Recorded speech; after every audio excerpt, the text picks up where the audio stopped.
We make predictions for everything in baseball in 2025 as Jack punches his microphone in excitement for today's episode. Welcome in to another episode of the Bleav in Mets podcast. Really kind of destroying the open of the show here. Chris Schubert, Jack McKessie with you once again. You can tell how excited we are for the start of baseball season. We're delirious. Jack is punching his microphone. I don't even think I need to ask you, how are you, my friend? But I'll do it because that's how we open every show. Jack, how are you, my friend? I'm good, Chris. I was trying to make a funny face for you to throw you off your game. Just and a instead roundhouse punch I missed right to the face microphone. Yep. and punched the microphone. But, if you want to see more of my funny faces, then you should go over to YouTube, where we have the video version of every episode of this podcast so far at youtube.com, and look up my name, Jack McKessie. That's McKessy.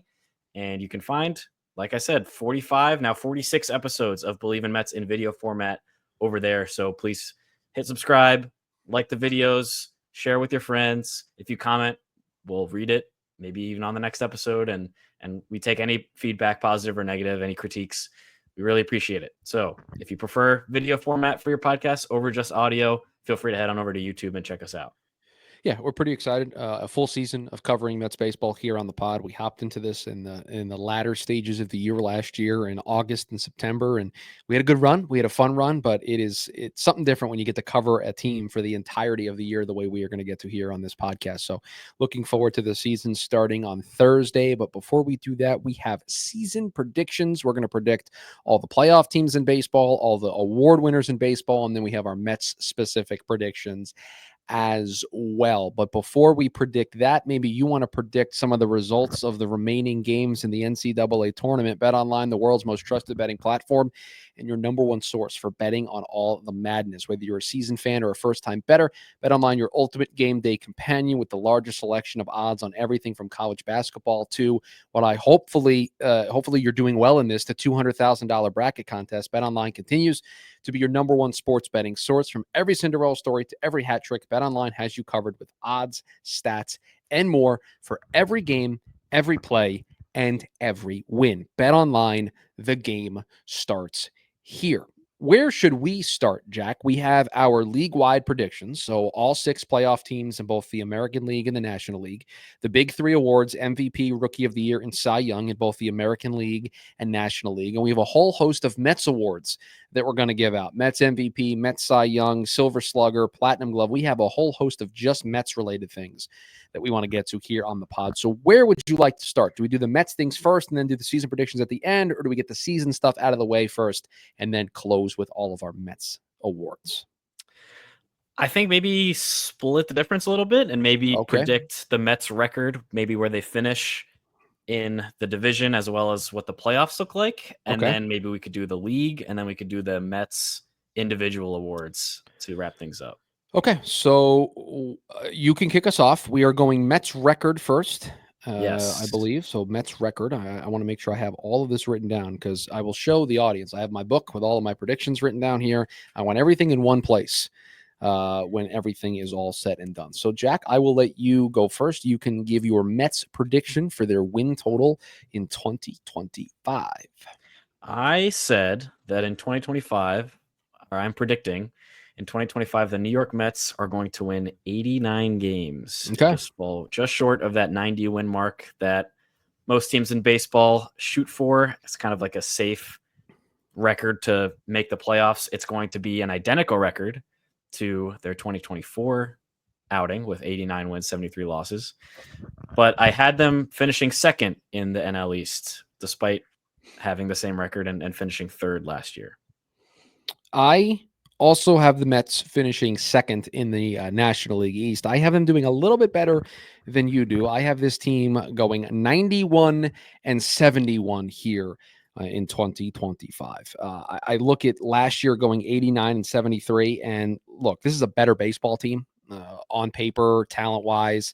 I just think it's a deeper group. I think a full season of Mark Vientos, Juan Soto's addition to this lineup. I think there are a lot of factors that can tell me that this team is going to do better than last year's team. And so I look at what they did last year. And if you just don't get off to the bad start that you got off to last year, we're talking about a team that might win 95, 100 games. And so they kept a lot of those same parts. They made the necessary improvements. So I think the division's still tough. So that's why they don't get to like 95 plus. But I'll make them a little bit improved from last year and say they go 91-71. But that is not good enough to win the division that finishes in second. Yeah, my reasoning here is I think in a lot of ways this team is way better, and I think based on the rough start to last year, it's easy to say, well, I don't think they're going to get off to the same start. But you also have to remember the flip side of that, which was they were the best team in baseball from the end of July to the end of the season. And I don't know if that's a repeatable thing, especially with some of the concerns that I have about some of the starting pitching rotation with guys like Clay Holmes. I don't know that that he specifically is going to keep up the momentum that he has had this spring. Obviously, we've talked about how he's reaching ace status on this team with Sean Manaea out to start the year. Hashtag our ace till Sean Manaea returns. Hashtag our ace till Sean Manaea returns. And how he's the opening day starter. Obviously, like things are looking good for Clay Holmes. I just worry that down the stretch, we're going to have kind of an opposite situation with Sean Manaea showing out last year. And instead of the second half being a moment of adjustment and of improving, I feel like there might be a little bit of regression because of the extra length on Clay Holmes's arm in his first year returning as a starter. So that's kind of the big thing is the rotation. I just have more questions about than last year's. And I think that the improvement in the lineup with Juan Soto and bringing back Pete Alonso and a full season of Mark Vientos, I think that kind of counterbalances the rotation questions I have just enough where it kind of equalizes and looks exactly like the 2024 Mets. Yeah, I think your point about how good they played or how well they played, in the second half of last year down the stretch is probably not repeatable, just being the best team in baseball for as long as they were. But if I had to tell you which version of the Mets last year is more to their true form, I'm obviously pointing toward to how well they played in the second half than I am to the struggles that they got off to in the first half. So I think that's one of the reasons why I might say, while they may not be that good, they can probably be close. And as long as they're not as bad as they were, if they're just a little bit better, I think it more than balances out. And again, I'm only predicting 2 wins better, but there's different ways to slice this apple and to look at this team. And so I think the floor for this team should be, you should have the same record that you had last year. I think this team winning 85 or 86 games, it should only be viewed as a disappointment because I don't think that number is good enough to get in the National League playoff race. Last year, 89 wins got in. So a lot of teams got better. I have 2 notable teams out of the playoffs in the National League that were in the playoffs last year. So I have 2 teams that were in the playoffs last year that are out of the playoffs this year. That's how competitive I think the National League is going to be this year. So you had your floor has to be what you did last year, and the ceiling can be, win as many games as humanly possible. But I think the floor has to be 89-73 if this team wants to go back to the postseason. So we're pivoting to the National League predictions now. Is that what you want to do? Yes, I think so. I think that's a good point to segue off of our predictions for the Mets. So I'll go in order. I will do my playoff predictions for all of the teams. I'm not doing record or seeding. It's just, these are the division winners, and these are the 3 teams that are making the wild card. So the NL East, I have the Braves winning. The NL East, I still think they're the standard bearer. I think they're going to be healthier than they were last year. That pitching rotation is still very good. They have one of the best offenses, one of the best lineups in the game. I think the reason why they fell short last year was because the injuries piled up. And I think it's easy to forget about them because of that, because of the story that the Mets were, because of how good the Dodgers were, all of that.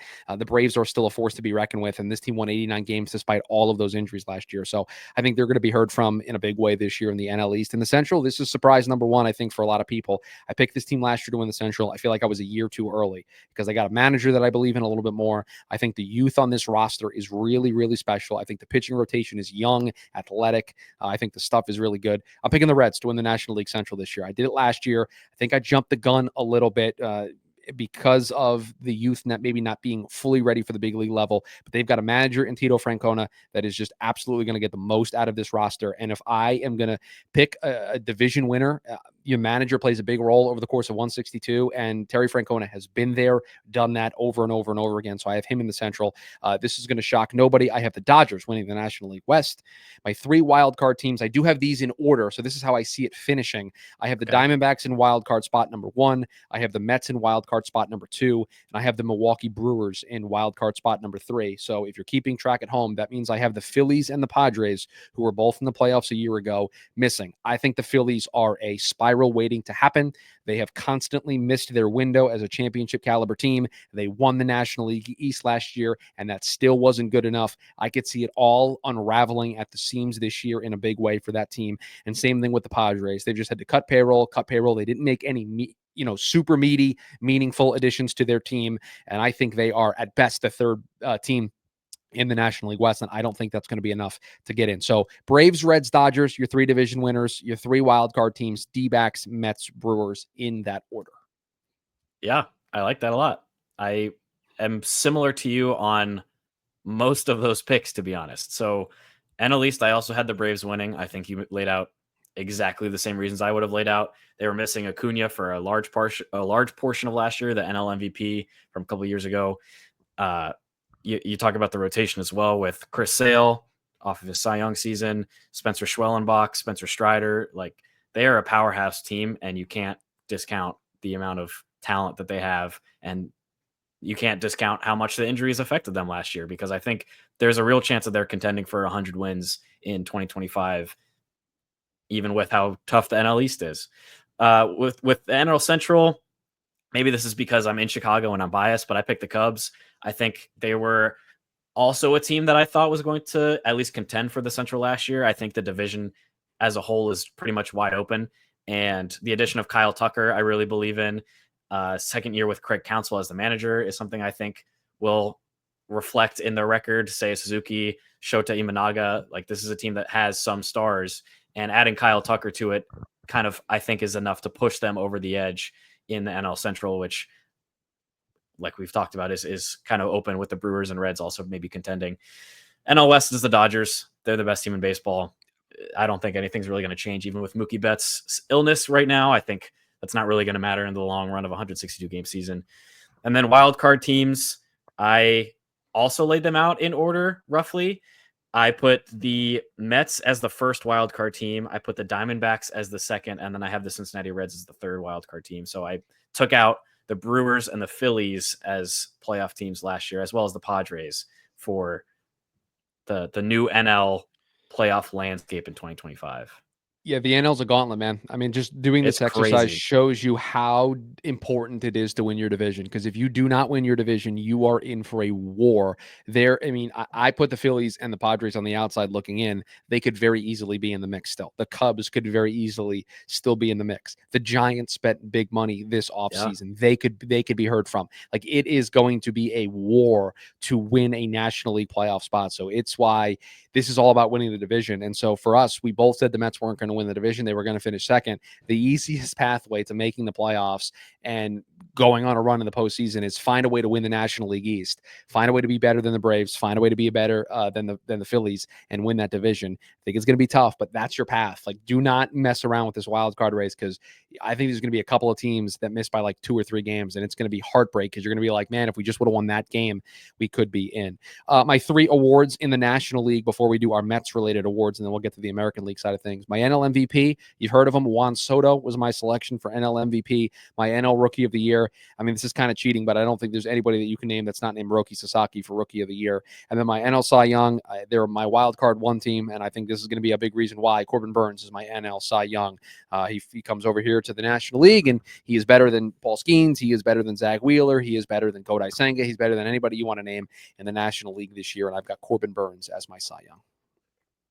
Yeah, I am with you on 2 out of 3 of those. I think NL MVP, I put Juan Soto as well. I think realistically, that's the fan in me winning over the 100% part of me. 100%. Realistically, if Shohei Ohtani is half as good as he was last year with 25 home runs and 25 stolen bases, and is also pitching this year again, I don't think there's a shot in heck that any other player has an argument for NL MVP.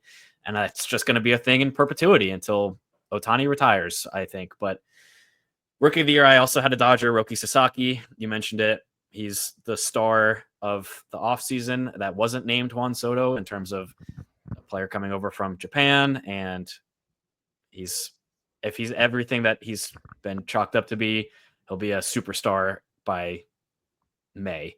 And then for NL Cy Young, I actually went a little bit. Paul Skeens.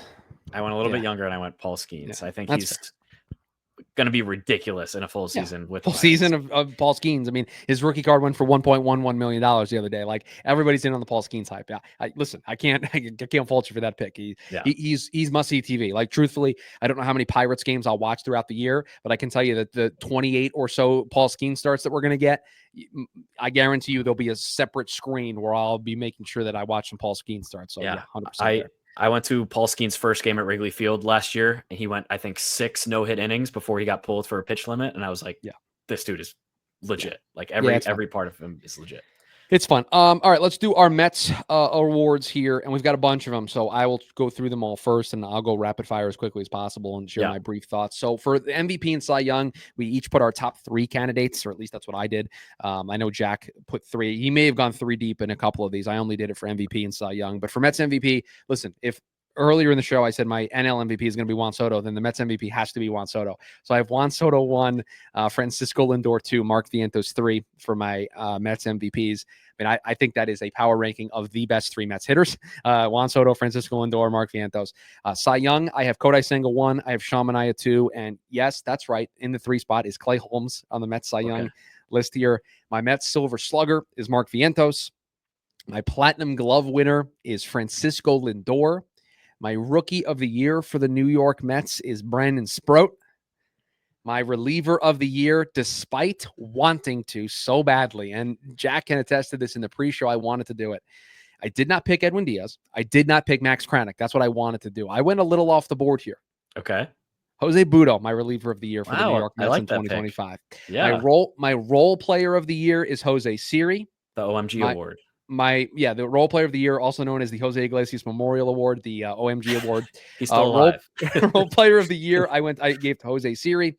My most improved player, I think you can already give him this award without actually doing anything, is Clay Holmes.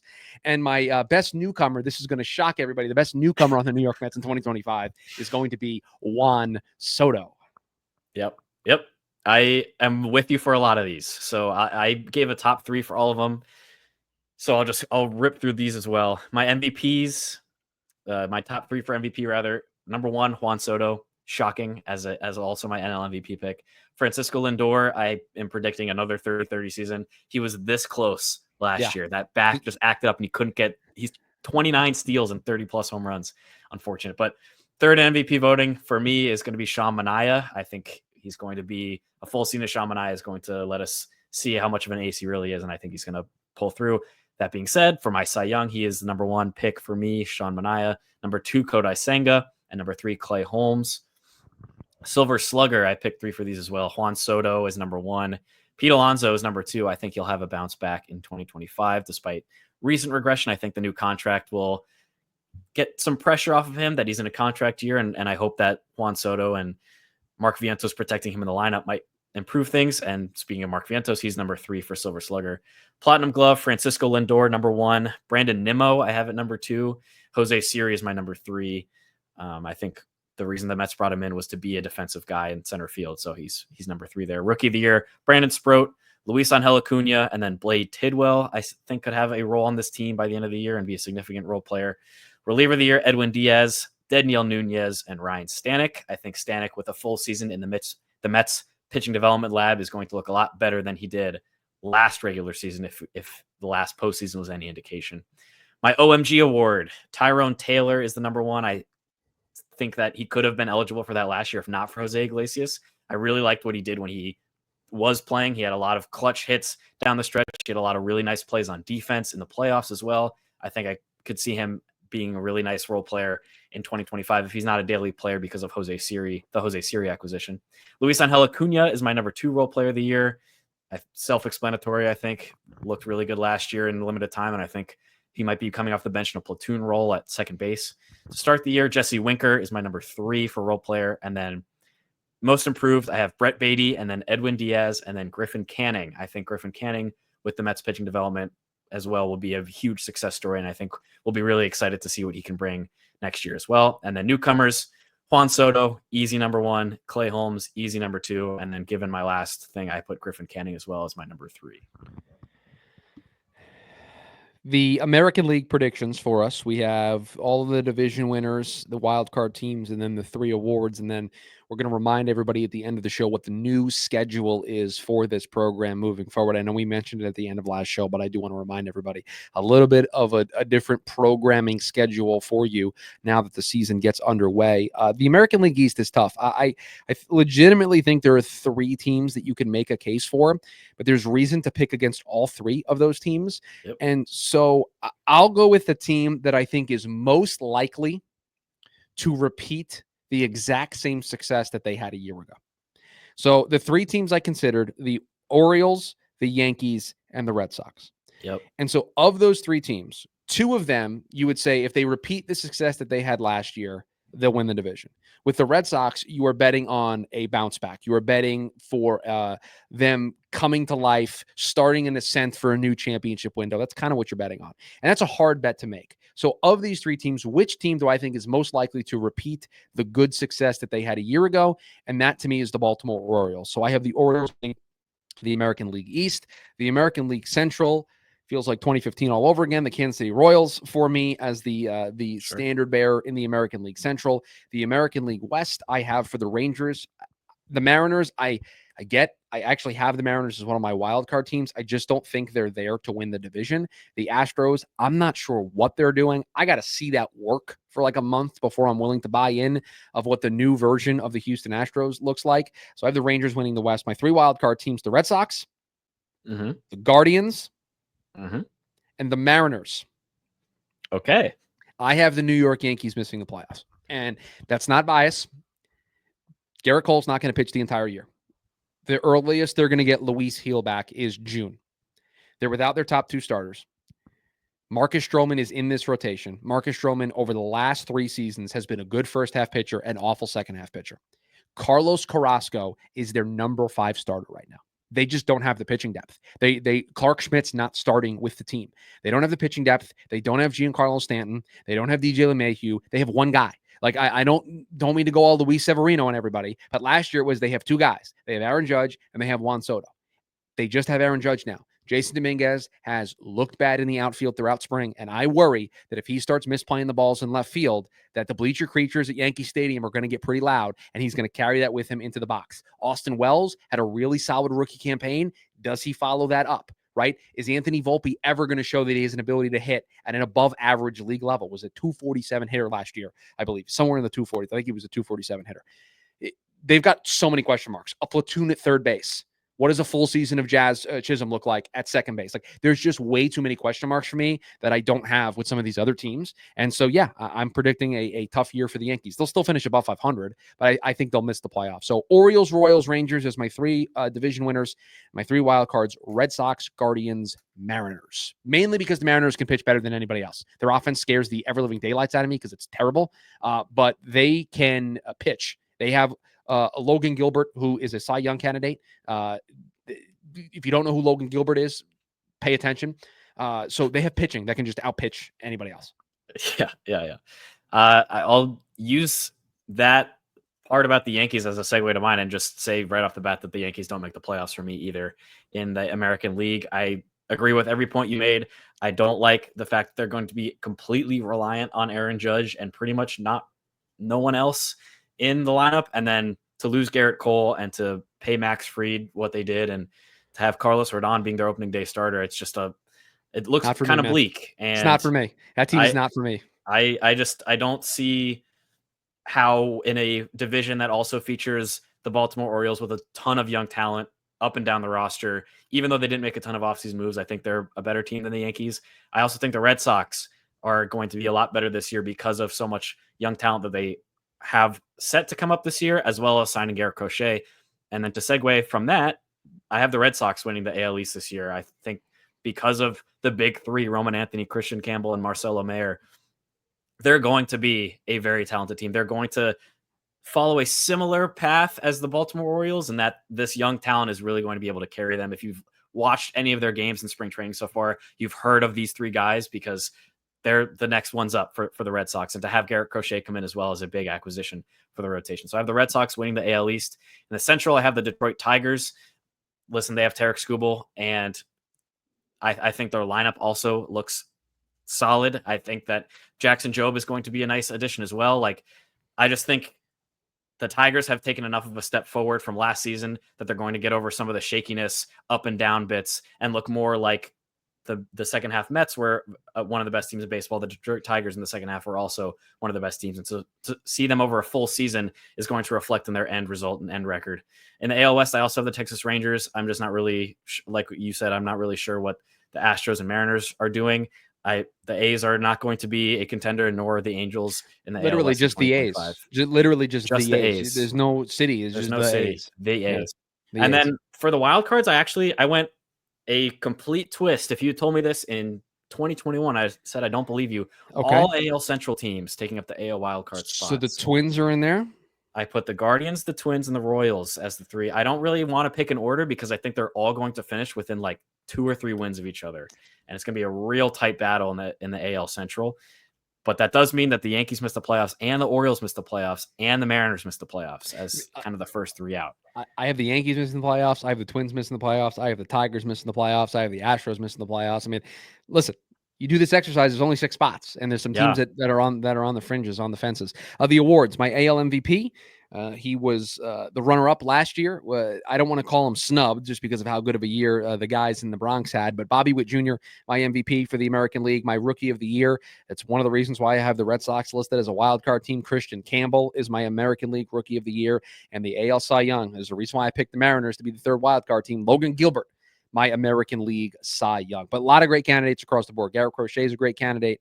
For MVP, you could pick Judge. You could pick Gunnar Henderson. Rookie of the Year, you could pick Jason Dominguez. You could pick Jackson Jobe. I mean, there's candidates up and down this board, but had to narrow it down to one for each. So I'll go Bobby Witt for MVP, Christian Campbell for Rookie of the Year, and I'll go Logan Gilbert for my Cy Young.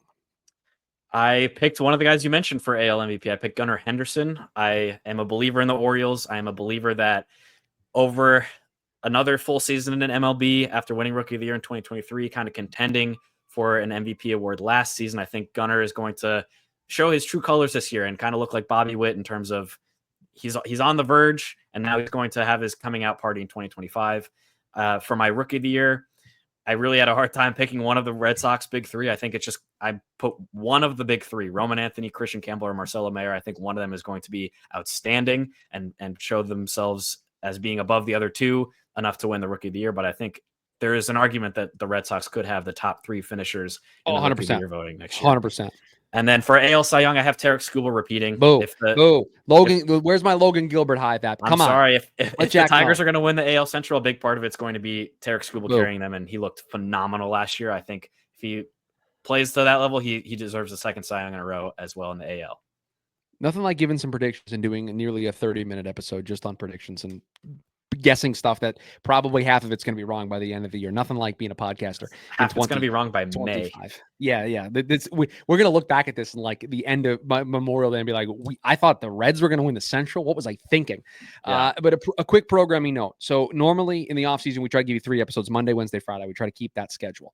During the season, now that the season starts on Thursday, you're going to get an episode at the end of every series for the New York Mets. Okay, that's how this is going to work. We may do a special episode after the first game of the season. Maybe. No promises. But the going schedule is going to be at the end of every series. We will come back, recap that series, any of the big storylines, injuries, big performances, any news, some promotions, whatever the case may be, we will discuss it here on the pod. So the Monday, Wednesday, Friday schedule out the doors. We'll see at the end of October after we celebrate with a parade. Then we'll get back to the Monday, Wednesday, Friday schedule of this show. In the meantime, it will be after every single series for the New York Mets. We're back to recap it all. So make sure you rate, review, subscribe to the podcast so that you are notified when these new episodes drop after each series. If you're watching us on YouTube, make sure you subscribe to Jack McKessie's YouTube channel, MCKESSY.